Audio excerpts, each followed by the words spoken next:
성부와 성자와 성령의 이름으로 아멘. 하늘을 우러러.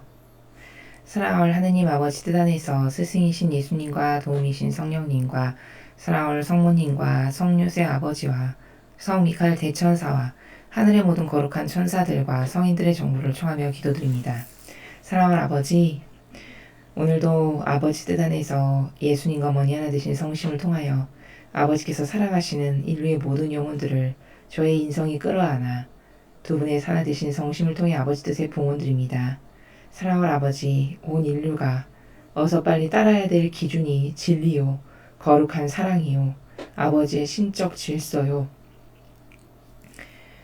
그 아버지의 뜻, 그 다스림만이 유일무이하게 인류를 다스려야 될 희망이고 올바른 것이고 완벽한 것이고 또 근원이고 기원이라는 것을 하루빨리 깨달을 수 있는 자비를 베풀어 주옵소서.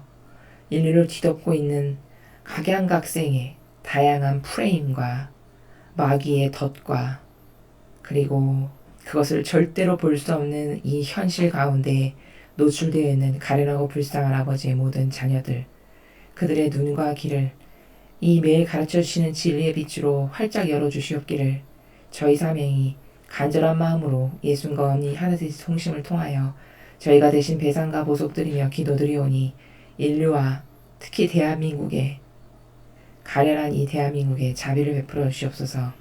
이 모든 기도 우리 주 그리스도를 통하여 비나이다. 아멘. 성부와 성자와 성령의 이름으로 아멘. 안녕하십니까. 하느님의 뜻 선교의 윤피아수녀입니다. 오늘도 아버지께서 성경 말씀을 통해서 우리 인류에게 주시는 그 아버지의 진리의 세계에 대해서 함께 학습해 보도록 하겠습니다.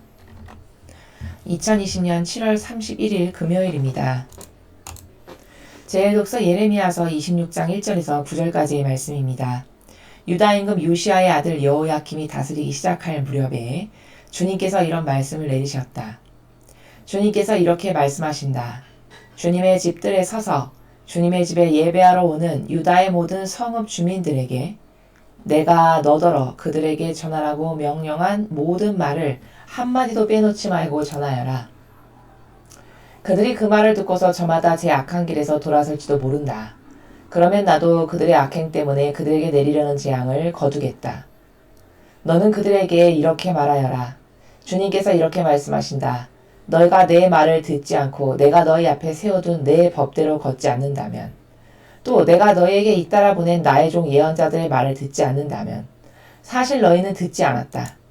나는 이 집을 실로처럼 만들어버리고 이 도성을 세상의 모든 민족들에게 저주의 대상이 되게 하겠다. 사제들과 예언자들과 온 백성은 주님의 집에서 예레미야가 이 말을 하는 것을 들었다. 그리고 예레미야가 주님께서 온 백성에게 전하라고 하신 말씀을 모두 마쳤을 때 사제들과 예언자들과 온 백성이 그를 붙잡아 말하였다. 너는 반드시 죽어야 한다. 어찌하여 네가 주님의 이름으로 이 집이 실로처럼 되고 이 도성이 아무도 살 수 없는 폐허가 되리라고 예언하느냐. 그러면서 온 백성이 주님의 집에 있는 예레미야에게 몰려들었다. 주님의 말씀입니다. 하나님 감사합니다.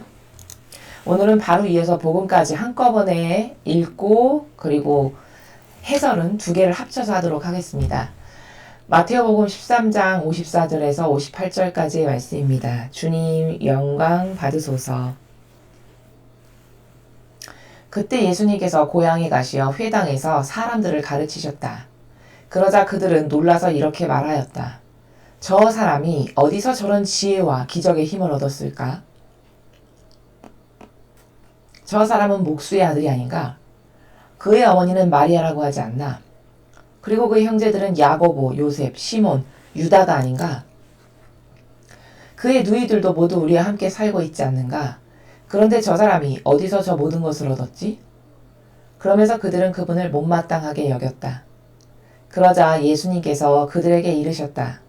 예언자는 어디에서나 존경받지만 고향과 집안에서만은 존경받지 못한다. 그리고 그들이 믿지 않으므로 그곳에서는 기적을 많이 일으키지 않으셨다. 주님의 말씀입니다. 그리스도님 찬미합니다. 자, 오늘은 일독서와 복음을 한꺼번에 묶어서 한 가지의 관점으로 말씀을 드리도록 하겠습니다. 자, 공교롭게도 오늘 일독서와 복음을 관통하는 한 가지의 관점을 우리는 오늘 발견할 수 있는데, 그게 뭐냐면 인간은 어떤 마음으로 무엇을 어떻게 인식하는가, 이게 굉장히 중요하다는 것입니다. 다시 반복적으로 말씀드리겠습니다. 오늘의 주제문은 이겁니다. 일독서와 복음을 관통하는 주제문은 인간은 과연 어떤 마음으로 무엇을 어떻게 인식하고 살아가는가, 이게 오늘 우리가 생각해 봐야 될 굉장히 중요한 관점입니다. 자, 일독서를 보시겠습니다. 예레미야 예언자가 주님께서 하신 말씀을 이 백성들에게 지금 전하고 있습니다. 자, 주님께서 뭐라 하셨냐? 회개하지 않으면은, 악한 길에서 돌아서지 않으면 어떻게 된다라고 하셨냐? 실로처럼 만들어버리고 세상의 모든 민족들에게 저주의 대상이 되게 하겠다, 이렇게 하셨어요. 자, 여러분 생각해 보시죠. 이스라엘이 진짜 망했나요? 안 망했나요? 진짜 이렇게 모든 민족의 저주의 대상이 되면서 망했습니다. 가깝게는 바빌론 유배를 갔다 왔었고요. 그치만 완전히 패망한 것은 그로도 좀 몇십 년이 지나서 이스라엘은 나라 자체가 없어졌죠, 지구상에서. 그러면서 그 백성은 유대인이라고 하는 그 종족 자체를 전 유럽 사람들이 멸시하고 깔보고 저주를 퍼오면서 가스실에 가둬 죽이고 전쟁으로 죽고 다양한 민족들의 저주의 대상이 진짜 돼서 파멸하고 말았습니다. 그래서 이 민족은 나라 없이 무려 2000여 년의 세월을 떠돌면서 남의 나라 이 나라 저 나라 기웃기웃거리면서 겨우겨우 삶을 유지한 그런 종족이 되었죠. 그러니 6절처럼 진짜 모든 민족의 저주의 대상이 돼서 뿔뿔이 흩어져서 유럽에 나라 하나 없이 이 나라 저 나라 정처 없이 떠돌면서 사는 그런 민족이 됐다라는 것을 우리가 사실적으로 역사적으로 확인하고 있습니다. 그래서 몇백만 명 이상이 막 가스실에서 죽고, 특히 2차 대전 독일의 히틀러에 의해서 얼마나 많은 유대인이 핍박을 받고 죽고 비참하게 그렇게 살았습니까? 이게 아버지께서 그들을 통해서 이 민족에게, 회개하지 않는 이스라엘 백성에게 정의를 쏟으실 수밖에 없었던 상황을 역사적으로 우리가 사실적으로 보는 거죠. 그리고 6절의 말씀이 얼마나 100% 완벽하게 이루어졌는가를 우리는 이제 이렇게 후대에 와서 확인을 사실적으로 하고 있는 것입니다. 자, 그런데 여기 이 사제들과 예언자들과 온 백성은 예레미야 예언자가 아버지의 뜻을 받들어서 아버지께서 주신 말씀을 이렇게 전하니까 어떻게 반응했습니까? 회개하기는커녕 어떻게 했죠? 붙잡아서 넌 반드시 죽어야 된다, 이렇게 예레미야에게 저주를 퍼붓습니다. 어째서 네가 주님의 이름으로 이 집이 실로처럼 되고 이 도성이 아무도 설 수 없는 폐허가 되리라고 예언하느냐? 근데 진짜 폐허됐잖아요. 가깝게는 바빌론에 다 끌려가고 유배 가서 망했죠, 진짜로. 그렇죠? 그리고 정말 완벽하게 나라까지 산산조각 나고 없어지고 망하는 것은 그 후로 그리 멀지 않아서 예수님 다녀가시고 얼마 되지 않아서 AD 30여 년경에 완전히 망했죠. 그럼 이 아버지의 말씀이 진짜 사실로 완벽하게 퍼펙트하게 이루어졌다라는 것에 인식을 하고 소름이 끼쳐야 되는 거거든요. 아, 아버지는 진짜 이렇게 말씀하시고 이루시는 분이시구나. 이 정도로 완벽하시구나. 아버지의 다스림은 이렇게 인간은 가늠할 수 없을 만큼 한 번 성성을 걸어서 말씀하신 것을 반드시 이루시는 다스림이시구나. 이런 게 있어야 되잖아요. 그런데 수천 년이 지난 지금까지도 하나님 아버지의 말씀을 그 정신세계에서 받아들이는 정신이 이 교회에 있나요? 전 세계 어디에 있습니까? 굉장히 희박하죠. 그러니까 아직도 아버지께서 성성을 걸어서 이렇게 무엇인가를 말씀하시면 그대로 이루어진다라고 믿고 사실적으로 받아들이고 아버지를 그렇게 신뢰하는 게 굉장히 떨어지는 거죠. 자, 제가 오늘 말씀드리고자 하는 관점은 뭐냐, 이겁니다. 자, 일독서의 이 말씀이 진짜 사실적으로 이루어졌어요. 역사의 후손인 우리들이 보니 진짜 그렇게 됐죠. 자, 그런데 이 당시에 이 말씀을 들었을 때 이 사제들, 이 백성들, 그리고 예언자라고 하는 사람들, 이들은 오히려 예레미야를 이 말을 했다고 해서 핍박하고 박해하고 죽여버리려고 했습니다.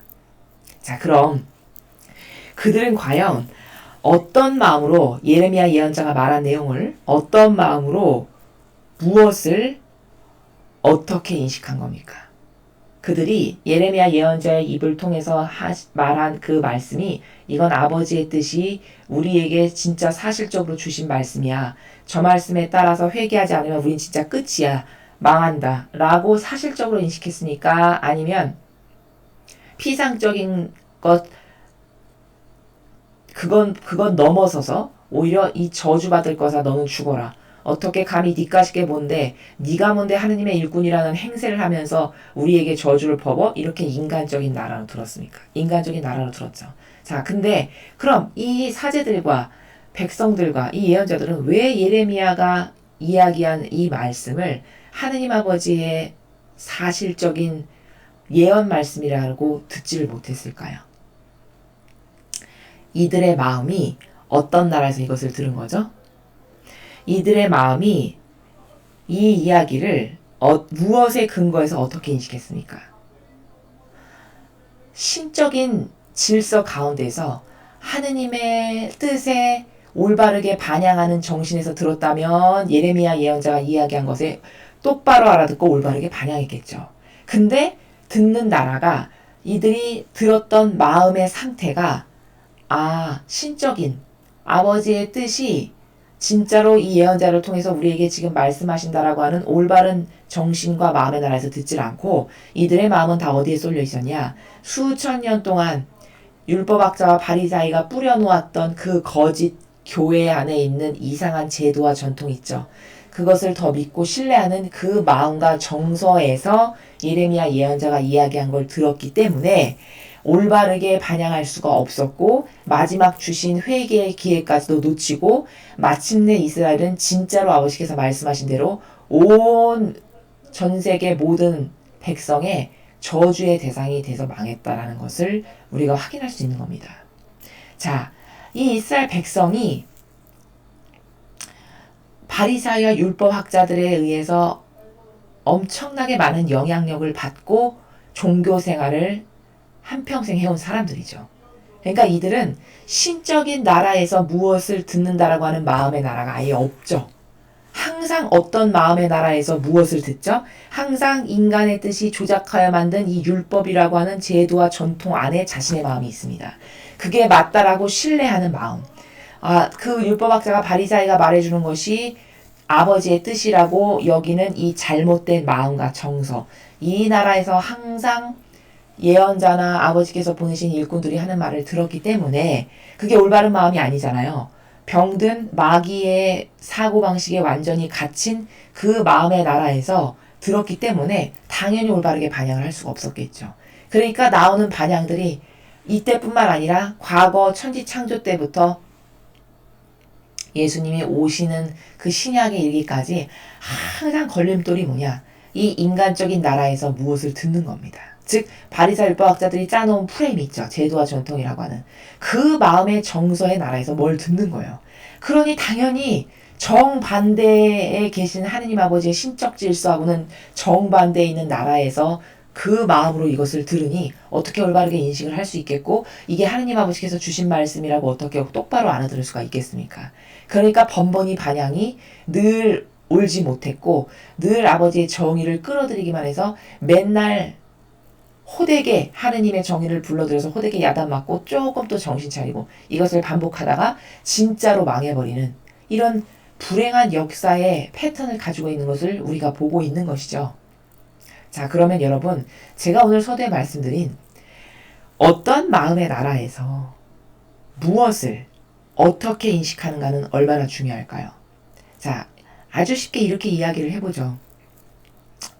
어떤 사람이 엄마와 아버지가 사이가 나쁜 심지어 폭행을 일삼는 가정환경에서 자란 사람이 있다라고 해봅시다. 자, 그 사람이 그렇게 엄마 아빠가 사이가 안 좋고 일평생 싸우고 폭행으로 맞고 패고 이런 가정에서 자란 한 사람이 성장해서 가정을 이루려고 할 때 그 사람이 올바르고 거룩한 사랑으로 가득하고 희생과 고통을 사랑할 줄 알며 이런 성가정을, 즉 행복한 가정을 이루어서 살 수 있는 확률이 여러분 몇 퍼센트 된다고 생각하십니까? 물론 100%다 그런 환경에서 자랐다라고 해서 100%다 불행한 가정생활을 한다라고 장담할 수는 없습니다. 그렇지만 대다수의 경우는 그가 어렸을 때 보고 자랐던 그 마음의 정서의 나라에서 가정생활을 썩 좋게 생각하지 않고 불행할 거다 혹은 내지 별로 행복이 없어 가정생활에는 결혼생활은 별로야 라고 인식하는 것이 훨씬 더 그 영혼에게 지배적일 거라는 것이죠. 그럼 이 영혼에겐 어떤 부작용이 어떤 프레임이 끼어 있는 거냐? 어려서부터 자랐던 잘못된 가정 환경 가운데에서 부정적인 사고방식밖에 없는 거죠. 특히 가정생활에 있어서. 그러면 그 영혼은 아무리 훌륭한 사람을 배우자로 눈앞에 만난다고 한들 올바르게 바라보고 인식해서 저 사람과 행복한 가정생활을 해야 되겠다라고 하는 거시적이고 훌륭한 그런 관점에서 뭔가를 계획을 세우고 이런 가정생활을 하기가 굉장히 어렵겠죠. 그럼 이 원인은 어디 있는 것이죠? 그의 마음이 한평생 자란 환경에서 찌그러지고 억압받고 뒤틀리고 상처받은 이 건강치 못한 마음과 정서, 그것 때문에 어떤 상황과 사물과 사람을 인식하거나 분별할 때 다 뒤틀리고 비틀어진 관점으로 볼 수밖에 없는 것이 그 영혼이 처해 있는 환경이라는 것이죠. 그럼 그 영혼은 그 비틀리고 뒤틀어진 자신의 영적 상태 때문에, 그 영혼의 건강치 못한 상태 때문에 결국 결혼을 해도 불행한 결혼 생활을 하거나 혹은 그 폭력적인 것을 답습하거나 아니면 해도 실패하거나 이런 다양한 좋지 못한 결과를 야기할 수밖에 없다라는 것이 누구도 인정할 수밖에 없는 프로세스죠. 그래서 제가 지금 서두에 말씀드린 것처럼 어떤 마음의 나라에서 어떤 정서에서 무엇을 어떻게 인식하는 것은 굉장히 중요하다는 것이죠. 그렇게 부정적인 환경에서 자란 사람들의 대다수가 살인자, 강도, 범죄자가 많은 이유는 그 사실적으로 데이터가 그렇죠. 항상 범죄자, 흉악범 이런 사람들의 가정환경을 이렇게 거슬러서 그 범죄 프로파일러들이 말씀하시는 걸 보면 굉장히 가정생활이 불행하고 자란 환경이 좋지 않았음을 우리는 번번이 확인하게 됩니다. 이게 다 뭘 반증하는 거냐? 그 영혼이 어떤 마음으로 어떤 정서에서 무엇을 어떻게 인식하느냐라고 하는 그 어렸을 때 형성된 사고방식 안에 영혼의 그 잘못된 경향과 정서 때문에 무엇을 올바르게 인식할 수 있는 것에 애로사항이 많고 장애와 부작용과 혼탁과 망상으로 가득해서 그런 흉악범이 될 수밖에 없는 이런 루트로 가는 것을 우리가 볼 수 있죠.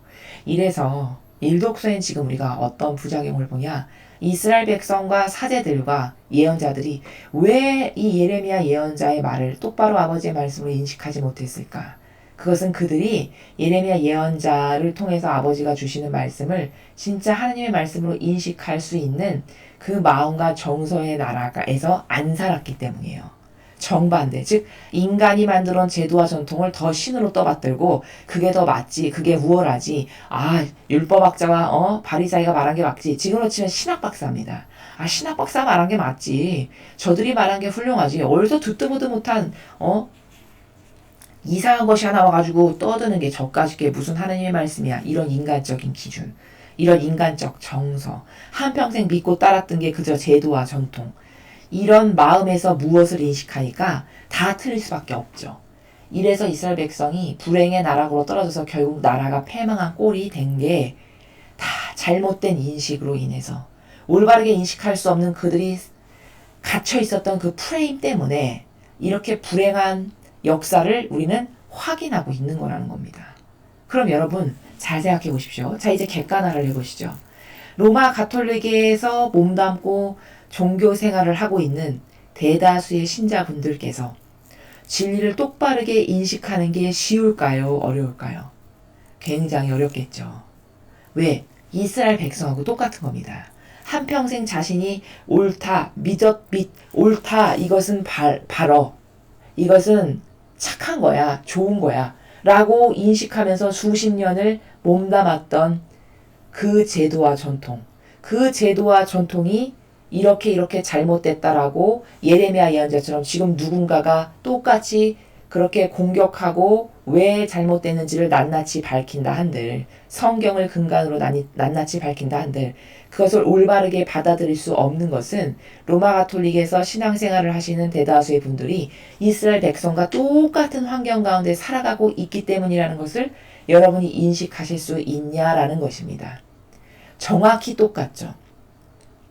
이 고정관념이라는 거, 자기가 가지고 있는 이 정서의 나라, 내가 옳다라고 수십 년을 믿었던 어떤 그 내가 짜놓은 프레임, 이것을 벗어나는 것은 보통 어려운 일이 아닙니다. 이거는 특별한 은총이 하느님으로부터 있지 않고서는 그 프레임을 깨고 나온다는 것은 정말 어려운 겁니다.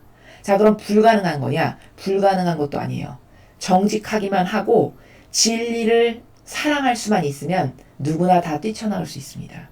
정직하다. 이것은 성경에 근거해서 아닌 것을 아니오라고 인정하는 정신이에요. 누군가가 이 로마 가톨릭이 이렇게 지금 잘못됐고 변질되었다고 말하는 게 자신의 사사로운 감정이 있어 말하는 게 아니라 성경의 백데이터를 대면서 딱딱딱딱 말을 하면 아, 성경을 보니까 진짜 그러네? 그렇구나. 정직하다면 인정할 수밖에 없고 인정했으면 이것은 진실이 아니고 내가 속았네 하고 나올 수가 있다라는 것이죠. 그러나 정직성도 없고 진실할 수 없고 그리고 성경에 근거한 사고방식이 무엇인지도 모르고 그걸 믿지 않는다면 그 프레임에서 나오는 것은 굉장히 어려운 일이다라는 것을 우리는 오늘 이 일독서에서 보여지는 이 백성들의 한계성, 이 이스라엘 백성의 한계성이 다 보이는 거죠. 아버지가 예언자를 한 명만 보내신 게 아니죠. 엄청 많은 예언자를 과거로부터 보내셨습니다. 근데 번번이 예언자를 보내셨을 때마다 그 예언자들이 맞아서 핍박당하고 모욕당하고 죽임당하고 이렇지 않은 적이 한 번도 없습니다. 심지어 예수님까지도. 그래서 성경에서 이렇게 이야기하시죠. 그 비유를 드시면서 얘기하시잖아요. 소장농이 잠시 이제 주인이 집을 비웠는데 다 패고 두드려 패고 이래가지고 이제 주인이 내 아들은 그래도 보내면 대우해 주겠지. 주인의 아들이니까 인정해 주겠지. 그 아들의 말은 듣겠지. 이렇게 하고 아들을 파견했다라고 복음에 나오죠. 그런데 어떻게 했죠? 그들이 그 아들마저 두드려 패고 저자가 상속자다. 저자를 죽여버리고 우리가 차지하자. 이렇게 하고 죽여버렸다라는 게 성경에 나오시죠. 이게 누구를 두고 하시는 말씀이십니까? 예수님 자신을 두고 하시는 말씀이십니다. 근데 진짜 그렇게 이루어졌죠. 무서운 일이죠.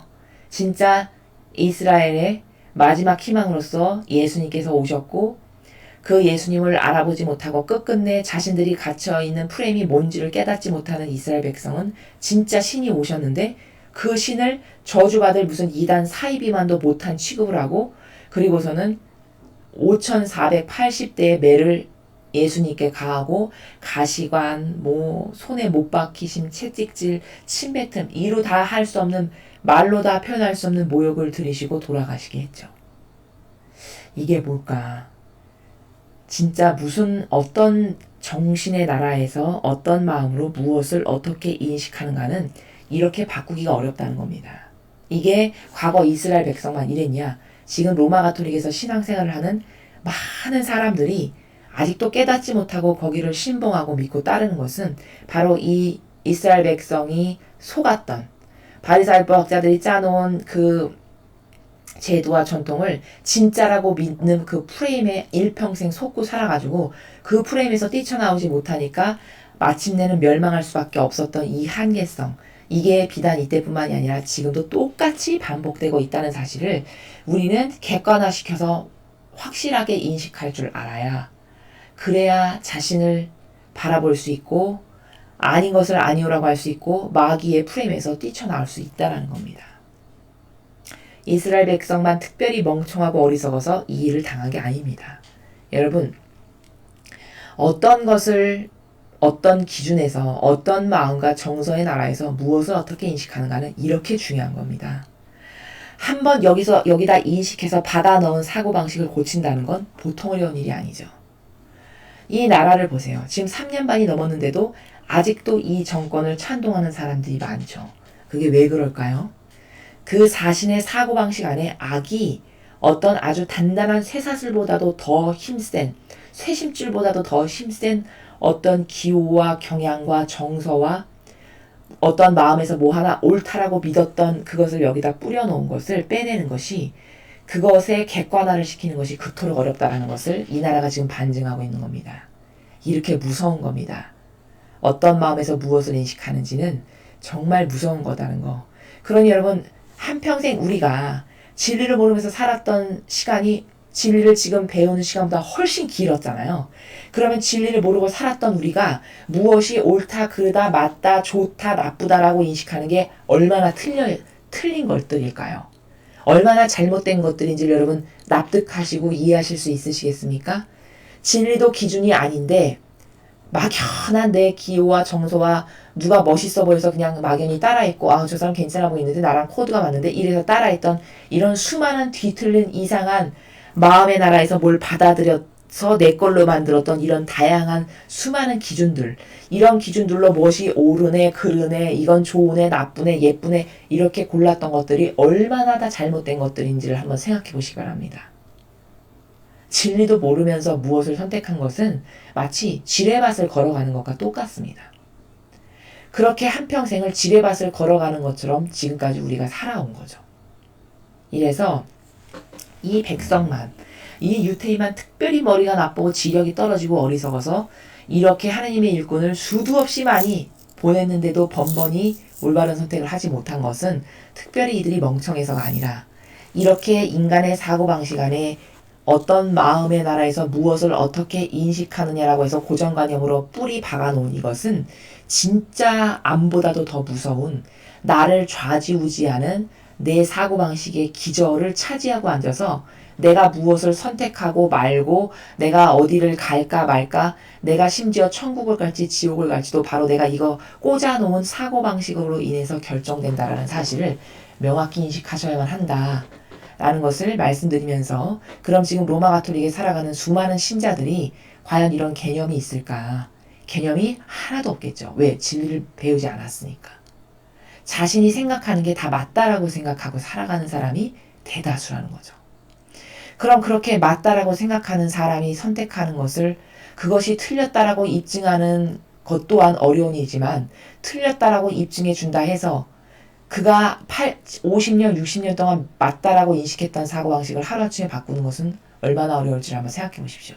그게 우리의 한계성이라는 거예요. 인간의 한계성. 이것을 정직한 마음으로 받아들이고, 나는 옳은 것만을 따르기를 원해. 내가 50년 따랐건 60년 따랐건 틀렸으면 버려야지. 이런 정직성과 지성이 있지 않은 다음에는 그 프레임에서 내 영혼을 건지는 것은 진짜 어렵다.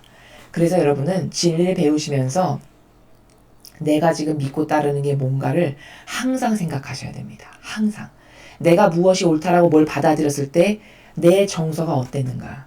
그렇게 부정적이고 진리도 모르고 내 기호만을 추구했던 정서의 나라에서 무엇을 받아들였다면 그게 얼마나 다 뒤틀리고 이상한 것들일까, 잘못된 것들일까를 알아야 된다는 거죠.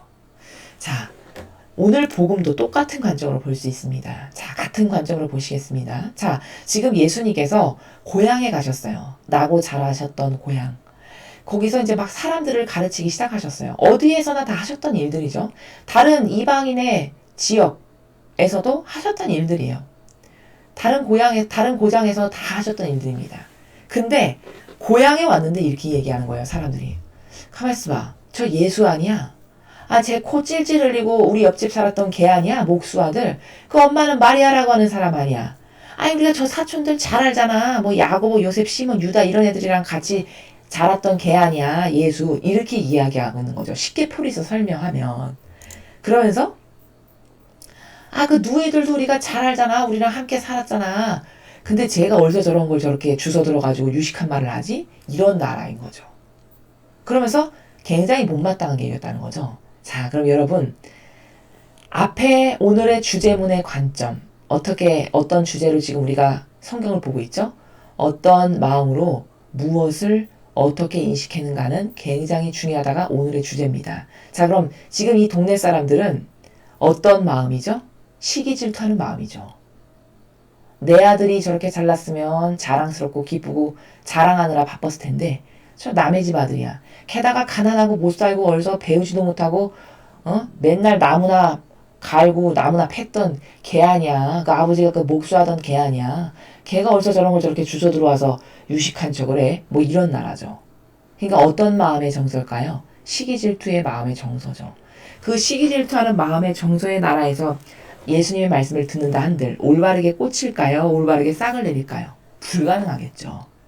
그러니까 그 인간적인 정서, 인간적인 마음, 그 시기 질투의 마음 안에서 예수님이 하신 말씀을 들으니까 그것이 저렇게 진리를 저렇게 말씀하시는 메시아시구나, 그리스도시구나, 이런 영안이 절대 열릴 수가 없겠죠. 올바르게 볼 수 있는 게 다 닫혀버린 순간이죠. 왜? 이 사고의 인식체계의 근본 자체가 뒤틀리고 잘못됐으니까. 그러니까 다른 많은 고장에서는 병자도 치유하고 막 안진뱅이도 일으키시고 막 소경도 눈뜨게 하고 중풍병자도 고치시고 온갖 것을 다 하셨는데 하실 수가 없는 거예요. 고향에서. 왜? 안 믿으니까. 왜? 시기 질투하니까. 왜? 그 사람들의 관점은 오로지 어렸을 때 예수 이것밖에 없어요. 야, 코 찔찔 싸고 기저귀 차고 다녔던 걔, 목수 아들, 그렇게 가난했던 집 걔, 별 볼 일 없는 애.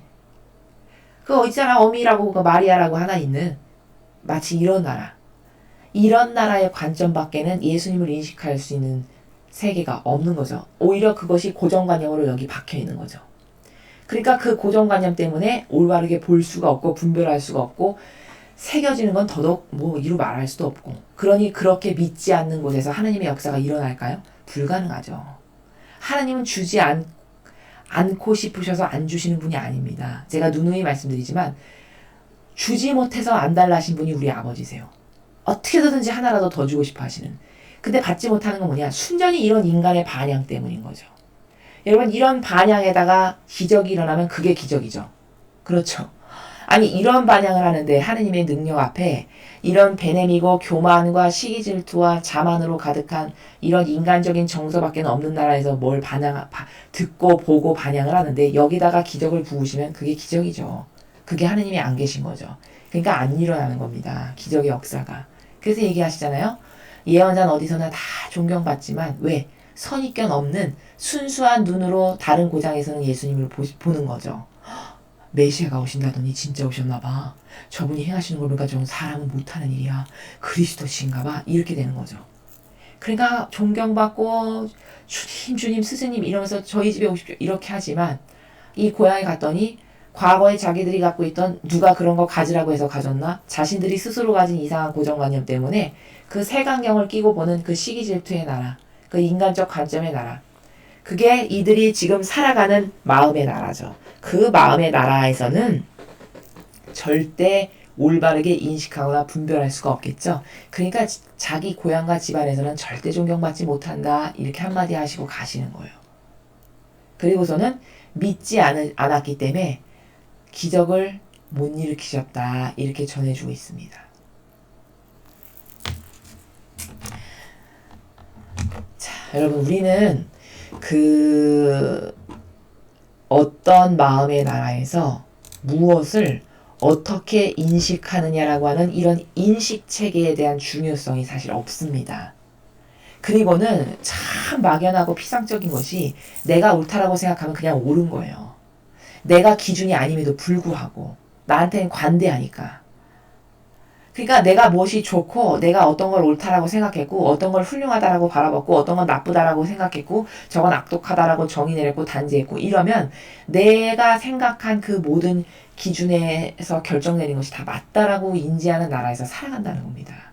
그렇지만 진리라고 하는 이 절대 원칙과 법칙이 아닌 나라에서 무엇을 보고 듣고 생각하고 여기다 새겨넣고 마음에 담았고 하는 이 모든 것이 사실은 다 틀린 거라는 것을 오늘 일독서 이스라엘 백성을 통해서 우리가 보는 것이죠. 이들은 철저히 바리사 율법학자가 말하는 것만 듣던 사람들이에요. 지금으로 치면 로마 가톨릭의 교황님이 말씀하셨대. 주교 추기경 사제가 얘기했대. 그럼 그래? 신학 박사가 말했대. 그래? 이런 나라랑 똑같은 거죠. 그런데 진짜 하나님의 뜻이 선택하셔서 뽑은 일꾼이 말하는 것은 다 거부하고 반대하는 겁니다. 그럼 딱히 기준이 있어서 거부하고 반대하는 거냐? 아니에요. 기준도 없어요. 그냥 내 정서가 싫어. 왜? 나한테 싫은 말 하니까. 왜? 나한테 저주를 퍼부니까. 왜? 듣기 싫은 소리 하니까. 아니야, 듣기 싫어. 뭐 지는 신학 박사도 아니고 또 어디서 듣보잡 생전 처음 보는 것이 와가지고 뭐 주님이 이렇게 말씀하십니다. 믿으십시오. 이렇게 말을 하니 그것을 신뢰를 하지 않는 거죠. 어떤 마음에서 그것을 듣기 때문이죠. 제도와 전통을 신으로 우상숭배하고 떠받드는 마음의 나라에서 그것을 들으니 올바르게 들릴 리가 없겠죠. 그래서 아버지는 이렇게 많은 기회를 주셨지만 끝끝내 회개를 이스라엘이 했나요? 안 했나요? 안 했죠. 회개하기는커녕 예수님을 죽인 당사자들이에요. 장본인들이죠. 신인, 메시아요 그리스도를. 그래서 어떻게 됐습니까? 진짜로 아버지께서 모든 민족에게 저주받게 될 거라는데 진짜 저주받는 민족이 돼서 완전히 망하죠. 이렇게 아버지의 말씀대로 진짜 이루어졌다라는 겁니다. 소름 끼치도록 놀랄 만큼. 그리고 그것은 왜 그런가? 그들이 어떤 마음에서 무엇을 어떻게 받아들이냐라고 하는 이 기준 없는 막연한 자기 기호와 정서와 제도와 전통과 자기가 옳다라고 생각하는 데서 믿고 따랐던 것을 절대로 바꾸지 않는 이 완고함. 아무리 와서 옳은 말을 아버지의 뜻이 예언자를 통해서 하시지만 절대로 그것을 따라가지 않는 이 완전히 마귀의 프레임에 쌓인 이 정신의 상태. 이것 때문에 불가능했다는 거죠. 복음도 똑같죠. 왜 다른 고장에서는 그렇게 많은 기적을 일으키고 5,000명도 먹이시고 수많은 사람이 그냥 물가에 와가지고 한마디만 해주십시오 따라다니고 이랬던 것이 왜 고향에서는 불가능하셨을까? 능력이 부족하셔서? 신이신데요. 왜 그럴까요? 어떤 마음에서 예수님의 말씀을 들으니까 그럴까요? 고향 사람들이? 그렇죠. 시기 질투. 남은 잔대는 거 배 아파 싫어. 게다가 내가 어렸을 때 쟤에 대해서 여기 세계론 인식 체계가 쟤는 맨날 똥이나 싸고 기저귀나 차고 다니고 코나 찍찍 흘리고 다녔던 애인데 아니 제가 조금 자랐다고 세상에 어디서 뭐 누구한테 주워 들었는지는 모르겠는데 저런 말을 하고 다닌단 말이야? 이런 나라. 이런 인간적 관점의 나라. 이거에 가로막혀가지고 예수님이 메시아시고 그리스도시라는 걸 절대로 인정할 수가 없었죠. 참 불행 자체인 거죠. 이래서 그 고장에서 아무것도 자기 고향에서 얼마나 더 많은 걸 하고 싶으셨겠어요. 예수님께서는 인간적으로는. 근데 아무것도 못하고 그냥 떠나가실 수밖에 없는. 왜? 반향이 마귀에게만 반향하고 신적인 것에는 반향 못하는 정서로 아예 굳어진 거죠. 그들의 프레임이. 지금 이 두 가지의 경우를 통해서 우리는 어떤 마음에서 무엇을 어떻게 인식하느냐. 철학에서 우리는 이것을 인식론이라고 합니다. 이 인식론은 굉장히 중요해요. 아무리 강조해도 지나치지 않습니다. 세상의 모든 사람이 자기가 옳다라고 믿는 것이 있습니다. 자기가 좋아하는 기호와 정서가 있어요. 저 사람은 괜찮은 사람이야 라고 생각하는 어떤 자신만의 기준이 있습니다. 그렇게 1000명이 모여 산다고 해보죠. 그 1000명이 따르는 다 각기 다른 기준. 과연 그게 진리일까요? 그럼 진리도 아닌 그런 기준으로 무엇이 좋다, 나쁘다, 저 사람은 착해, 저 사람은 악독해, 저 사람은 괜찮은 사람이야. 아, 이것은 옳은 거야, 이것은 나쁜 거야. 이렇게 말하는 게 과연 옳을까요, 여러분? 다 옳지 않다라는 거죠. 그 옳지 않은 수많은 부작용의 사고방식을 사람마다 애착과 집착으로 부여잡고 동여잡고 살아가는 것이 이 인간이라고 하는 사람의 한계성의 나라다. 이것을 정직하고 똑바르게 먼저 인식하고 내가 따르는 것은 여태 다 틀린 상태에서 뭘 결정했구나. 기준이 없는 상태에서 내가 뭘 옳다, 그르다, 맞다, 틀리다, 좋다, 나쁘다 했구나. 이건 다 버려야 되겠구나. 이런 마음을 가질 줄 아는 사람에게만 유일하게 희망이 있습니다. 그렇게 회개하고 뉘우치고 돌아서라고 오늘 아버지께서 일독서에서 말씀하신 거예요. 지금까지 네가 믿는 건 다 틀렸단다. 너에게 회개할 기회를 마지막으로 주마. 내가 선택한 예언자를 통해서 이 말을 할 때 올바르게 반영하는 자녀들이 있으면 구원해주고 싶으시겠죠. 올바르게 반영하지 않았죠. 오늘 이스라엘 백성이. 그래서 수많은 기회를 이스라엘 백성에게 그토록 많이 아버지가 주셨는데도 불구하고 마침내는 나라가 망한 거죠. 왜? 올바르게 그 정의를 거두어 들이실 수 있을 만큼의 크기로 올바르게 반영하는 영혼이 이스라엘에 없었다는 사실을 입증하는 거죠. 우리나라도 마찬가지입니다. 이 로마 가톨릭도 마찬가지예요. 어떤 것이 진실이고 사실인지는 오로지 어떤 인간에게도 그런 기준은 절대 없습니다. 오로지 기준은 성경, 진리, 아버지 뜻, 예수님의 정신, 여기에만 있습니다. 이것만을 가지고 옳다 그르다 말하지 않은 인간은 참 불행한 인간이에요. 자신이 자기를 죽이는 독을 자기가 자기에게 먹이는데도 불구하고 영혼의 상태가 그것을 모르고 그 독성으로 자기가 맨날 죽어가고 있지만 그것을 깨닫지 못하고 끊임없이 독을 자기에게 먹이는 이런 꼴이라는 거죠. 이게 얼마나 불행한 거고 얼마나 한심한 거고 얼마나 불쌍하고 안타까운 것인가. 우리는 뭐가 옳다 그르다 말을 하려면 먼저 기준점이 있어야 돼요. 총도 똑바로 쏘려면 0점 조준부터 똑바로 해야 되겠죠. 그럼 그게 뭘까? 기준부터 잡아야 되는 겁니다. 모두가 인정하는 똑바로 된 기준. 그럼 모두가 인정할 수밖에 없는 퍼펙트한 완벽한 기준이 인간 세계에 어디에 있습니까? 어디에도 없죠. 오로지 수천 년이 지나도 이 말씀을 이루시는 완벽하신 하느님의 다스림, 신적 질서, 즉 성경에만 그게 있죠.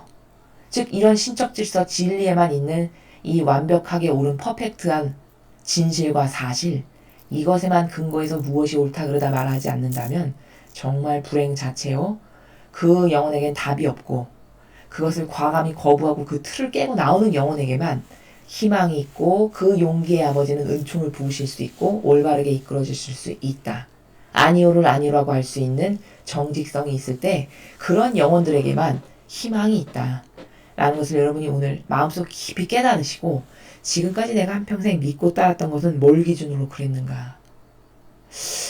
내가 과연 무슨 기준으로 한평생 내 인생을 살면서 뭐가 그러네 틀리네 나쁘네 좋으네 이렇게 선별을 하고 분별을 하고 선을 그었지?